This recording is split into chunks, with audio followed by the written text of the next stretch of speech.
To you. If you'll join me, please, in Genesis chapter 25. And we'll pick up where we stopped at verse 29. That's Genesis chapter 25 and verse 29. We had left off at 28, where it said that Isaac loved Esau because he did eat of his venison, but Rebekah loved Jacob. And so we have this division within the family. And then we continue in our story. We're leaving so much the good times that we've seen in the story, and we're going to enter into a darker period as we meet these two boys. And it says, "And Jacob sawed pottage, and Esau came from the field, and he was faint." We don't know why Jacob would be boiling a stew of red lentils, since that would be something that women would be doing normally. The Jewish rabbis, who tend to make up things, say that this was to mourn Abraham's death. If that's true, then the boys would be about 15 years old at this time.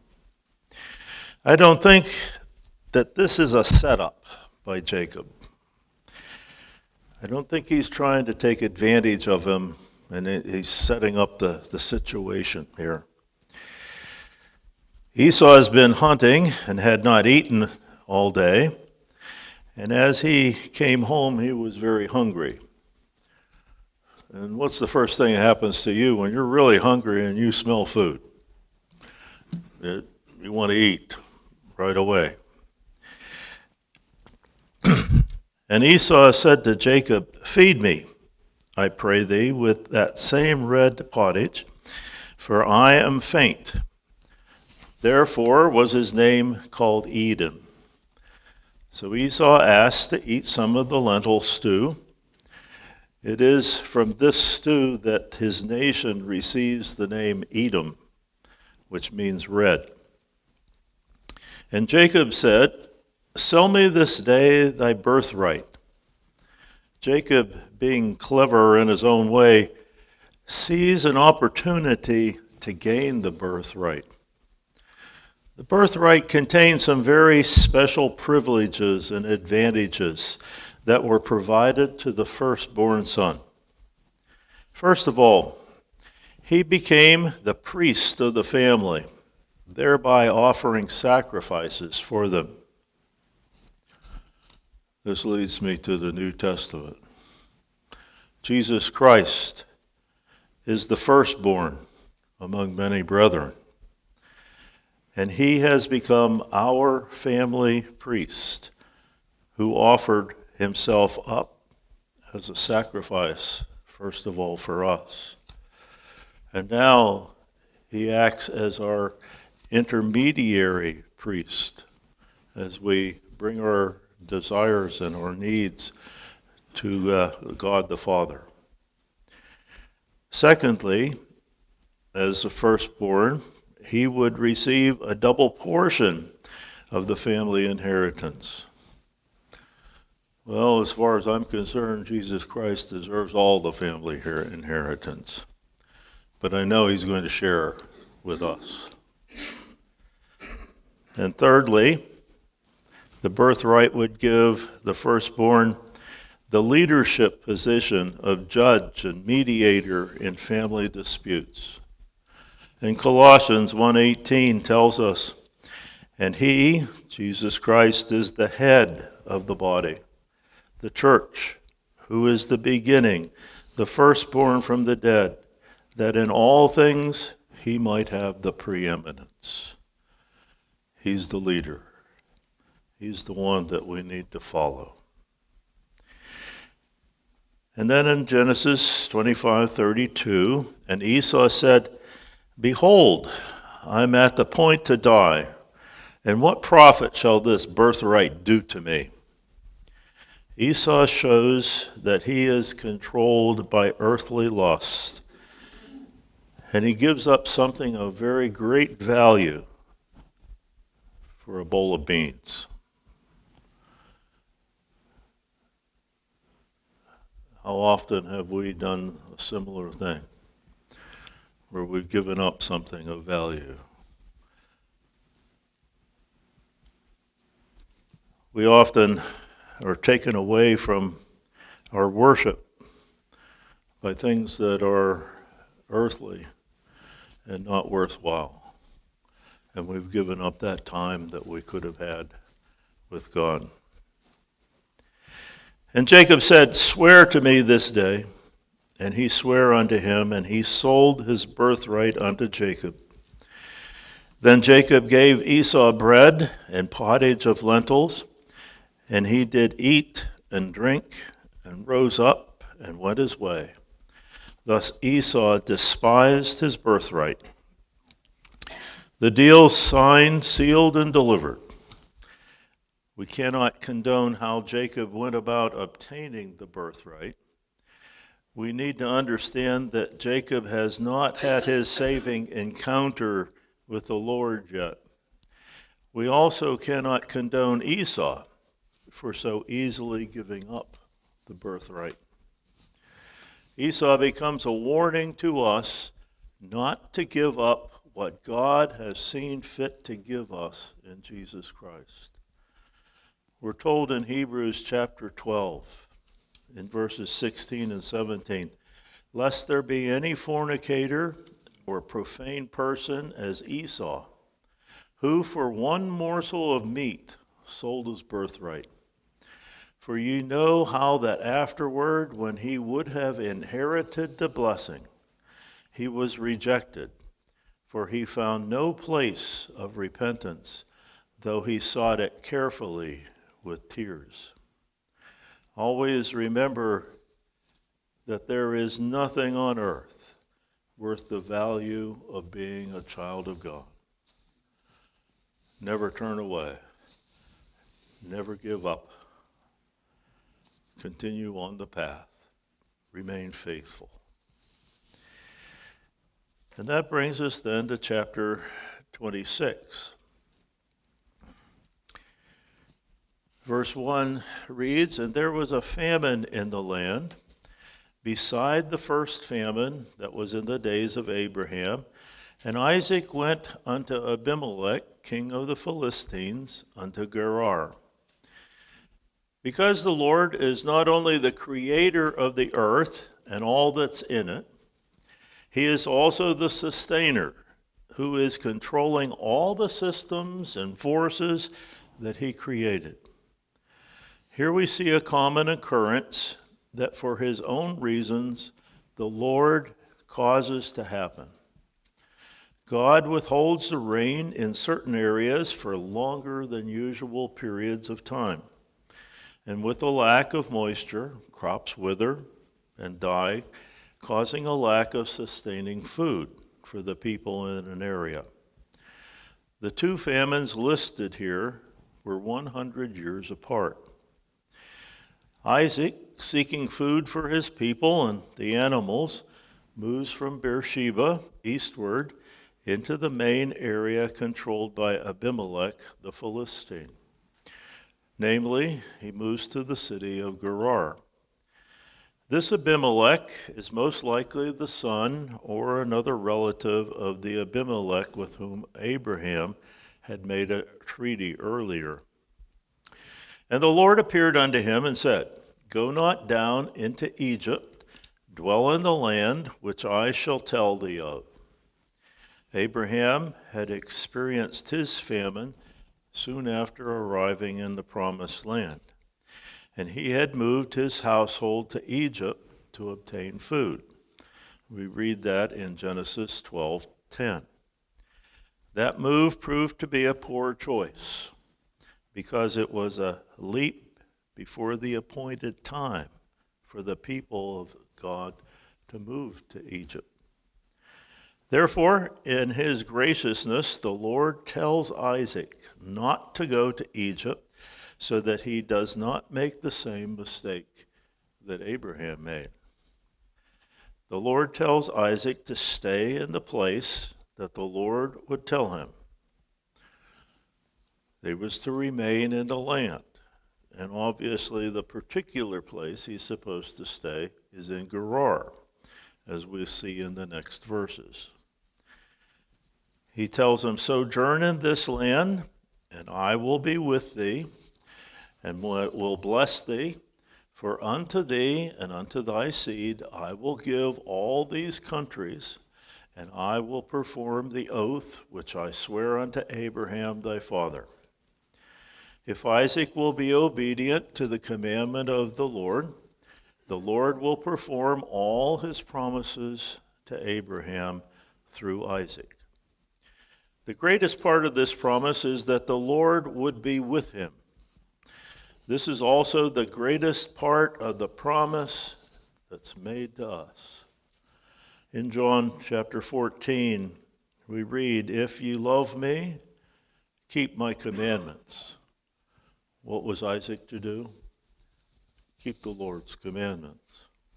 And I will pray the Father, and he shall give you another comforter, that he may abide with you forever, even the Spirit of truth, whom the world cannot receive, because it seeth him not, neither knoweth him, but ye know him, for he dwelleth with you, and shall be in you. I will not leave you comfortless. I will come to you. The second part of the promise that's given to Isaac is that the Lord will bless him. A person cannot expect to be blessed until the first parts of this promise are kept. There must be obedience to God and his commands, and the Lord's constant presence with the person. When that's true, then the blessings from God can come.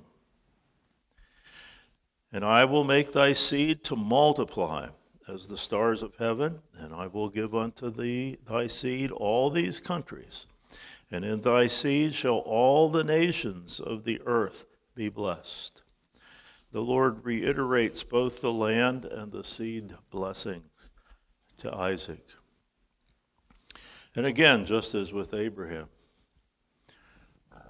Isaac's never going to see this completed.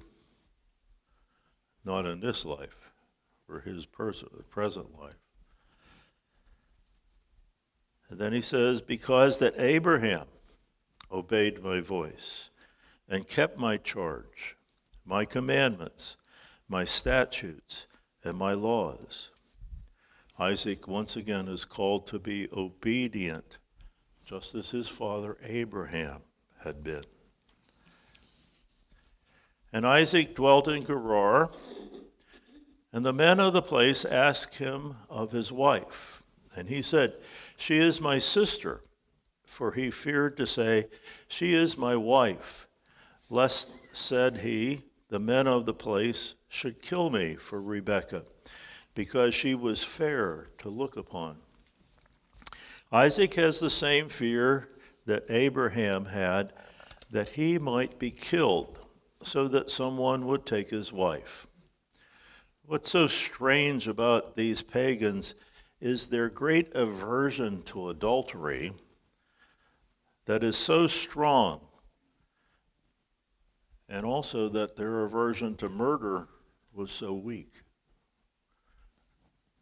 They figured, well, we don't want to commit adultery because the gods will be angry with us. But if we kill the guy, then we can take his wife free of charge. And that's acceptable. When we look around at the pagans today, we see all these weird thoughts that they have. And how one thing can be so good that's really so bad. And another thing that's really not so bad can be really bad for them. Don't understand it. But that's the way pagans are. While Abraham told a half-truth, Isaac just out and out lies by telling them that Rebekah is his sister. How soon we can forget the protecting promises of God and turn to some earthly means for our protection. If God's told us that he's going to protect us, hey, let's rest in that. Let's allow him to do the protecting. I've just been reading in Daniel, so I've been through the fiery furnace again and through the lion's den, and it was God who did the protecting. There was no earthly means that they could have done to protect themselves. And it came to pass in verse 8, when he had been there a long time, that Abimelech, king of the Philistines, looked out at a window and saw, and behold, Isaac was sporting with Rebekah, his wife. Unlike Abraham, who had Sarah taken by the king to his harem, Isaac is caught in the lie before any harm can be done. Abimelech looks out of his window one day and sees Isaac and Rebekah sporting. Well, what's going on is that Isaac and Rebekah are touching each other in a way that would be totally inappropriate for a brother and sister to be doing, but totally normal for a husband and wife. And Abimelech called Isaac and said, Behold, of a surety she is thy wife. And how saidst thou, She is my sister? And Isaac said unto him, Because I said, Lest I die for her. And Abimelech said, What is this thou hast done unto us? One of the people might lightly have lain with thy wife, and thou shouldest have brought guiltiness upon us. Again, there's another hidden sin area there. Fornication's okay, but not adultery. There's questionable between the two of them. But anyway, Abimelech confronts Isaac with what he had seen and elicits a confession from Isaac. He emphasizes that because of his lie, Isaac could have caused guilt to fall on him and his people. Lies have a tendency to do this by causing other people to sin or to suffer loss. Therefore, it is codified in the law, where it says, Thou shalt not bear false witness, Deuteronomy 5:7. And believers are commanded to stop lying and to speak only the truth. And that's in Colossians 3:9. And Abimelech charged all his people, saying, He that toucheth this man or his wife shall surely be put to death. Abimelech shows himself to be an honorable man and ensures that Isaac and Rebekah will be safe as long as they live in his land. Then Isaac sowed in that land and received in the same year 100-fold, and the Lord blessed him. Isaac, along with the herding, takes up the tilling of the soil. He plows and plants, and the Lord provides the rain and sun, and the plants grow and produce abundantly. Remember, this is at least at the tail end of the drought that's going on. And the man waxed great and went forward and grew until he became very great. For he had possession of flocks and possession of herds and great store of servants, and the Philistines envied him. Because the Lord is with him, and Isaac exercising due diligence in his business, God prospers him greatly. His flocks and herds increase in size, His number of servants increases to help him care for all that he has in this increase. But with prosperity comes hostility from those who lust after prosperity but fail to achieve it for themselves.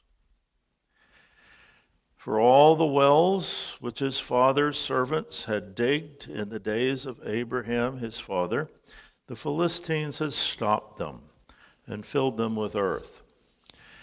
When Abraham had lived in this area 100 years ago, he had dug wells to water his flocks and herds. After he had moved away, the Philistines had filled in the wells. This most likely was a defensive military move to prevent an attacker from having easy access to water. And Abimelech said to Isaac, "Go from us, for thou art much mightier than we." As Isaac's group grows larger by the day, Abimelech begins to see him as a possible threat. Since Isaac is living in his capital city and could take over the kingdom easily, Abimelech sends him away. And Isaac departed thence and pitched his tent in the valley of Gerar and dwelt there. Isaac only moves a few miles away from the city, so that Abimelech will feel safe. And Isaac digged again the wells of water which they had digged in the days of Abraham his father, for the Philistines had stopped them after the death of Abraham. And he called their names after the names by which his father had called them. Well, being out in the countryside now and needing water, Isaac has his people dig the wells his father had dug before. And Isaac's servants digged in the valley and found there a well of springing water. As the servants dig out the wells, they find one that is an artesian well, with lots of water coming out of it, making it easy to use. And the herdmen of Gerar did strive with Isaac's herdmen, saying, "The water is ours." And he called the name of the well Esek, because they strove with him. And they digged another well and strove for that also. And he called the name of that Sitnah. Isaac had not moved far enough from Gerar, because the people from Gerar claim ownership of the wells that Isaac is digging. Isaac doesn't fight back, thus keeping from escalating the problem, but he quietly moves farther away. And he removed from thence and digged another well, and for that they strove not. And he called the name of it Rehoboth. And he said, "For now the Lord hath made room for us, and we shall be fruitful in the land." Isaac finally gets far enough away from Gerar that the water problem is solved, and he can live in peace. And he went up from thence to Beersheba. Well, eventually he moves back to the area of Beersheba. And the Lord appeared unto him the same night and said, "I am the God of Abraham thy father. Fear not, for I am with thee, and I will bless thee, and multiply thy seed for my servant Abraham's sake." And he builded an altar there, and called upon the name of the Lord, and pitched his tent there, and there Isaac's servants digged a well. The Lord comes again to Isaac and reiterates his promise to him, and to multiply his seed as he has promised Abraham. And having received this communication, Isaac sets up an altar and worships the Lord. Then Abimelech went out to him from Gerar, and Ahuzzath, one of his friends, and Phicol, the chief captain of his army. And just like the previous Abimelech, who came to Abraham, the present Abimelech seeks out Isaac. And Isaac said unto him, Wherefore come ye to me, seeing ye hate me, and have sent me away from you? Isaac wants to know why they were there. And they said, We saw certainly that the Lord was with thee, and we said, Let there be now an oath betwixt us, even betwixt us and thee, and let us make a covenant with thee. Don't read too much into Abimelech's use of the name of the Lord. These are idol worshippers and have their own gods. They know that the Lord is Isaac's God, and seeing how Isaac has prospered, they attribute his prosperity to his God, just as they would attribute their prosperity to their God.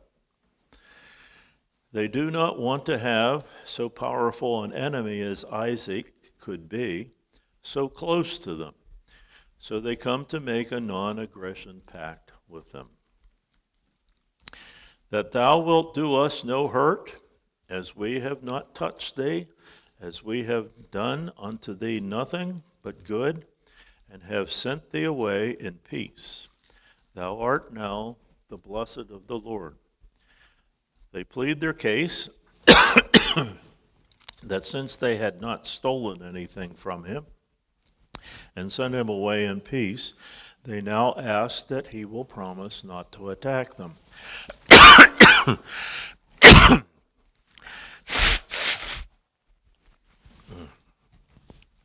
One moment, please.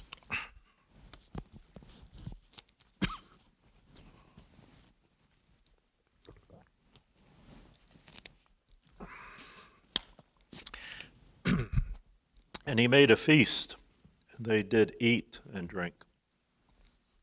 Isaac shows his willingness to make the covenant by sitting down to a feast with them. And they rose up betimes in the morning and sware one to another, and Isaac sent them away, and they departed from him in peace. In the morning they prepare the covenant ceremony of walking between the animal parts, and the compact is sealed, and they depart in peace. And it came to pass the same day that Isaac's servants came and told him concerning the well which they had digged, and said unto him, We have found water. And he called it Sheba. Therefore the name of the city is Beersheba unto this day. The Lord continues to bless Isaac by providing another well close to the camp. It is from this well that Isaac names Sheba that the city gets its name of Beersheba.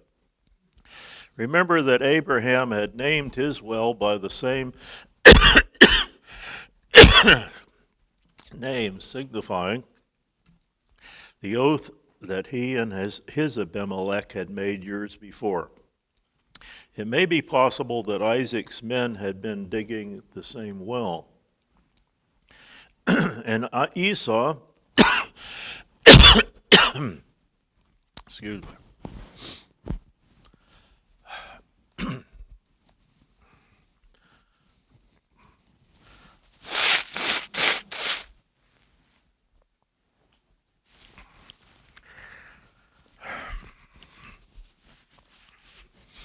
And Esau was 40 years old when he took to wife Judith, the daughter of Beeri, the Hittite, and Bashemoth, the daughter of Elon, the Hittite, which were a grief of mind unto Isaac and to Rebekah.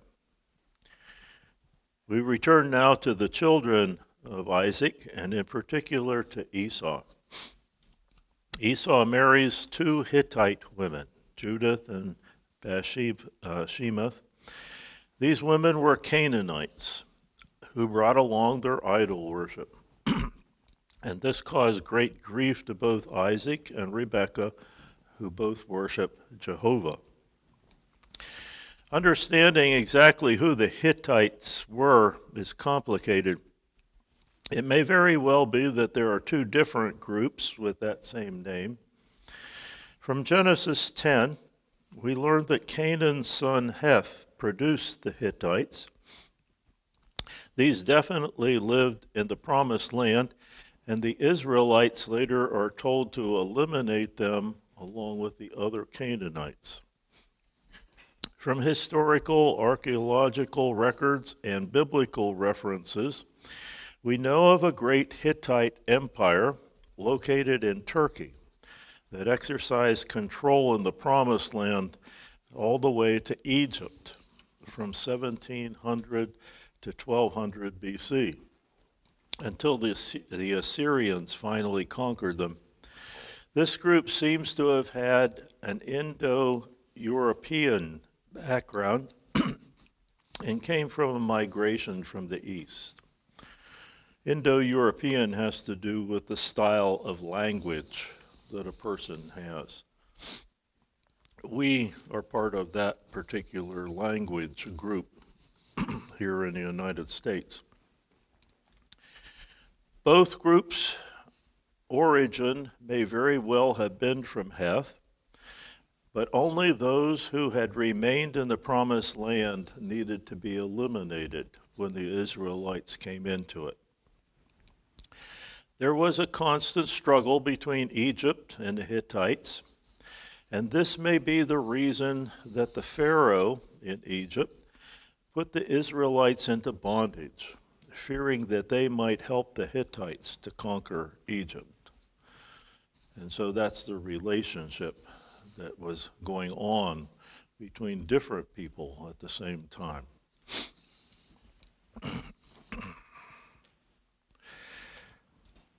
And it came to pass in chapter 27 that when Isaac was old and his eyes were dim, so that he could not see, he called Esau his eldest son and said unto him, My son. And he said unto him, Behold, here I am. And he said, Behold, now I am old. I know not the day of my death. We're not told how old Isaac is at this time, but a good guess would be between 140 and 160 years old, although he will live to age 180. What we do see is a man who's feeling his age, especially since in God's providence he has become blind, and he wants to take care of business before it's too late. Here is an important lesson for each believer that we need to understand. Not all, if any, of God's chosen people will live a life totally free of bodily defects. Each of us has a body that is slowly dying. Some parts will stop functioning before others. We can eat all the right food. We can take all kinds of supplements. We can go to the gym daily. We can visit the doctor regularly and have all kinds of repair operations done and still lose certain abilities, just as Isaac has lost his sight. No matter how much we may be hindered by a complication, one thing remains certain. Our God still cares for us and expects us to remain faithful to him. This is one of those areas where we must overcome. We may be able to make some change in the way that we do things, or perhaps just do something completely different for the Lord. But we must never, never, never allow a physical impairment to keep us from continually serving the one who has bought us and placed us in heavenly places. You are never too old or too decrepit to serve the Lord in some way until the day the Lord takes you home. Although Esau's wives have caused Isaac and Rebekah heartache, Isaac is intent on following custom and passing on the leadership of the family to his eldest son. I don't think that Isaac is privy to the fact that Esau has already sold his birthright to Jacob. I also don't think that he is privy to the fact that it was prophesied that Jacob would supersede Esau. And I'm going to stop there. We'll read about the trickery that takes place in the next section next week. Our gracious Father in heaven, as we come before you this morning, and as we continue into our next service, that you would accept our worship, turning our minds toward you so that we have understanding from your word. Keep us, direct us, make us yours, and keep us faithful in our service to you, giving us the job that you want us to do, that we're able to do. And we ask these things now in Jesus, our Lord's name.